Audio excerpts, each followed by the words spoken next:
ചികിത്സയുടെ 37-ാം ദിവസം തികയുമ്പോൾ ഫ്രാൻസിസ് മാർപ്പാപ്പയുടെ ആരോഗ്യത്തിൻ്റെ സ്ഥിതി സ്ഥായിയായിട്ട് തുടരുന്നു എന്ന് നമുക്കറിയാൻ സാധിക്കുന്നു.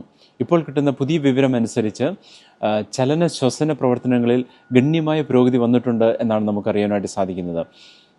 അതുപോലെ തന്നെ രാത്രിയിൽ കൊടുത്തുകൊണ്ടിരുന്ന നോൺ ഇൻവേസീവ് വെന്റിലേഷൻ നിർത്തിവെച്ചിരിക്കുകയാണ്. പകൽ സമയത്ത് ഓക്സിജൻ തെറാപ്പി കൊടുത്തുകൊണ്ടിരിക്കുന്നു.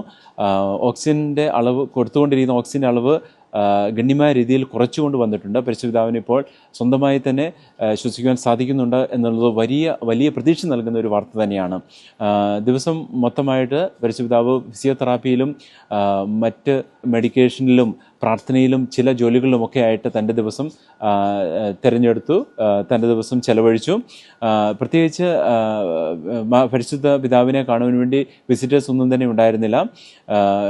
എന്നിരുന്നാൽ തന്നെയും എപ്പോൾ ഫ്രാൻസിസ് മാർപ്പാപ്പയ്ക്ക് ആശുപത്രിയിൽ നിന്നും ഡിസ്ചാർജ് ആകാൻ സാധിക്കുമെന്നതിനെക്കുറിച്ച് മെഡിക്കൽ വൃത്തങ്ങൾ ഇതുവരെയും വിവരങ്ങൾ പുറത്തുവിട്ടിട്ടില്ല. ഇനി കുറച്ച് ദിവസം കൂടി ആശുപത്രിയിൽ തന്നെ കഴിയേണ്ടി വരുമെന്ന് തന്നെയാണ് നമുക്ക് മനസ്സിലാക്കുവാൻ സാധിക്കുന്നത്. എന്നിരുന്നാൽ തന്നെയും ആരോഗ്യനില നല്ല രീതിയിൽ തന്നെ ചികിത്സയോട് പ്രതികരിച്ചുകൊണ്ടിരിക്കുകയാണ്. ഫ്രാൻസിസ് മാർപ്പാപ്പയ്ക്ക് വേണ്ടിയുള്ള പ്രാർത്ഥനകൾ തുടരുകയാണ്.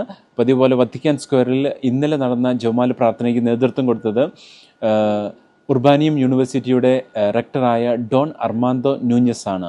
നമുക്ക് വളരെ പ്രതീക്ഷയുള്ള ദിവസങ്ങളാണ് മാർപ്പാപ്പയുടെ ആരോഗ്യത്തെ സംബന്ധിച്ചിടത്തോളം. തുടർന്നും നമ്മുടെ പ്രാർത്ഥനകൾ പരിശുദ്ധപിതാവിന് വേണ്ടി ഉയർത്താം. എത്രയും വേഗം പൂർണ്ണ സൗഖ്യവാനായിട്ട് വരട്ടെ എന്ന് നമുക്ക് ആശംസിക്കുകയും പ്രാർത്ഥിക്കുകയും ചെയ്യാം. ജമലി ആശുപത്രിയിൽ നിന്നും ഗുഡ്നസ് ചാനലിന് വേണ്ടി ഫാദർ ജോബി പോളിനോടൊപ്പം ഫാദർ ജോജി പോൾ.